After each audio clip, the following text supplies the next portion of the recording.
اعوذ باللہ من الشیطان الرجیم بسم اللہ الرحمن الرحیم۔ مولا کائنات حضرت امیر المومنین علی ابن ابی طالب علیہ الصلوۃ والسلام کے مجموعہ کلام نہج البلاغہ کے پہلے باب کا خطبہ نمبر 188۔ میں اس کے انعامات کے شکریہ میں اس کی حمد کرتا ہوں اور اس کے حقوق سے عہدہ برا ہونے کے لیے اسی سے مدد چاہتا ہوں۔ وہ بڑے لاؤ لشکر اور بڑی شان والا ہے، اور میں گواہی دیتا ہوں کہ محمد صلی اللہ علیہ وآلہ وسلم اس کے عبد اور رسول ہیں، جنہوں نے اس کی اطاعت کی طرف لوگوں کو بلایا اور دین کی راہ میں جہاد کر کے اس کے دشمنوں پر غلبہ پایا۔ ان کے جھٹلانے پر لوگوں کا ایکا کر لینا اور ان کے نور کو بجھانے کے لیے کوشش و تلاش میں لگے رہنا ان کو اس تبلیغ و جہاد کی راہ سے ہٹا نہ سکا۔ اب تم کو لازم ہے کہ خوف الہی سے لپٹے رہو، اس لیے کہ اس کی رسمان کے بندھن مضبوط اور اس کی پناہ کی چوٹی ہر طرح محفوظ ہے، اور موت اور اس کی سختیوں کے چھا جانے سے پہلے فرائض و اعمال اپنے پورے کر دو، اور اس کے آنے سے پہلے اس کا سر و سامان کر لو، اور اس کے وارد ہونے سے پہلے تہیہ کر لو، کیونکہ آخری منزل قیامت ہے، اور یہ عقل مند کے لیے نصیحت دینے اور نادان کے لیے عبرت بننے کے لیے کافی ہے۔ اور اس آخری منزل کے پہلے تم جانتے ہی ہو کہ کیا کیا ہے: قبروں کی تنگ نائی، برزخ کی ہولناکی، خوف کی دہشتیں، فشار قبر، پسلیوں کا ادھر سے ادھر ہو جانا، کانوں کا بہرا پن، لحد کی تاریکی، عذاب کی دھمکیاں، قبر کے شگاف کا بند کیا جانا اور اس پتھر کی سلوں کا چن دیا جانا۔ اے اللہ کے بندو، اللہ سے ڈرو کیونکہ دنیا تمہارے لیے ایک ہی دھڑے پر چل رہی ہے، اور تم اور قیامت ایک ہی رسی میں بندھے ہوئے ہو۔ گویا وہ اپنی علامتوں کو آشکارا کر چکی ہے اور اپنے جھنڈوں کو لے کر قریب پہنچ چکی ہے، اور تمہیں اپنے راستے پر کھڑا کر دیا ہے۔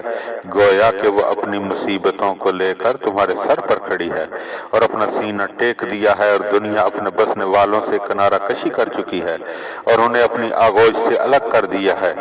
گویا وہ ایک دن تھا جو بیت گیا اور ایک مہینہ تھا جو گزر گیا، اس کی نئی چیزیں پرانی، موٹے تازے جسم دبلے ہو گئے، ایک ایسی جگہ میں پہنچ کر جو تنگ و تار ہے،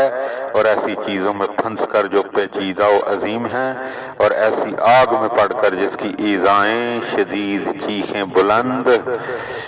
شعلے اٹھتے ہوئے، بھڑکنے کی آوازیں غضبناک، لپٹیں تیز، بجھنا مشکل، بھڑکنا تیز،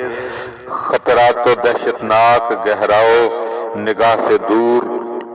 اطراف و تیرا و تار، آتشی دیگیں کھولتی ہوئیں، اور تمام کیفیتیں سخت و ناگوار ہیں۔ اور جو لوگ اللہ کا خوف کھاتے تھے انہیں جوک در جوک جنت کی طرف بڑھایا جائے گا۔ وہ عذاب سے محفوظ، عذاب و سرزنش سے علیحدہ اور آگ سے بری ہوں گے۔ گھر ان کا پرسکون، اور وہ اپنی منزل و جائے قرار سے خوش ہوں گے۔ یہ وہ لوگ ہیں جن کے دنیا میں اعمال پاک و پاکیزہ تھے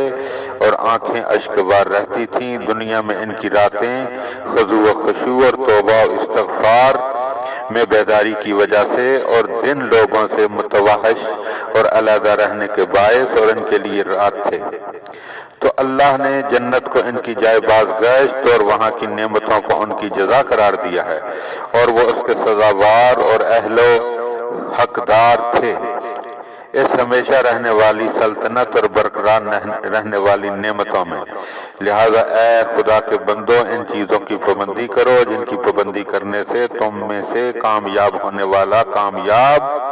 اور انہیں ضائع و برباد کرنے سے غلط کار نقصان رسیدہ ہوگا۔ موت آنے سے پہلے اعمال کا ذخیرہ مہیا کر لو، اس لیے کہ جن اعمال کو تم آگے بھیج چکے ہوگے انہی کے ہاتھوں میں تم گروی ہوگے، اور جو کارگزاریاں انجام دے چکے ہوگے انہی کا بدلہ پاؤ گے۔ اور یہ سمجھتے رہنا چاہیے کہ گویا موت تم پر وارد ہو ہی چکی ہے، جس کے بعد نہ تو تمہارے لیے پلٹنا ہے اور نہ گناہوں اور لغزشوں سے دستبرداری کا موقع ہے۔ خداوند عالم ہمیں اور تمہیں اپنے اپنی اور اپنے رسول صلی اللہ علیہ وآلہ وسلم کی اطاعت کی توفیق دے، اور اپنی رحمت کی فراوانیوں سے ہمیں اور تمہیں دامن عفو میں جگہ دے۔ زمین سے چمٹے رہو، بلا و سختی کو برداشت کرتے رہو، اور اپنی زبان کو خواہشوں سے مغلوب ہو کر اپنے ہاتھوں اور تلواروں کو حرکت نہ دو، اور جن چیزوں میں اللہ نے جلدی نہیں کی ان میں جلدی نہ مچاؤ۔ بلا شبہ تم میں سے جو شخص اللہ اور اس کے رسول اور ان کے اہل بیت کے حق کو پہچانتے ہوئے بستر پر بھی دم توڑے وہ شہید مرتا ہے، اور اس کا اجر اللہ کے ذمہ ہے، اور جس عمل خیر کی نیت اس نے کی ہے اس ثواب کا مستحق ہو جاتا ہے، اور اس کی یہ نیت تلوار سونتنے کے قائم مقام ہے۔ بے شک ہر چیز کی ایک مدت اور میعاد ہوا کرتی ہے۔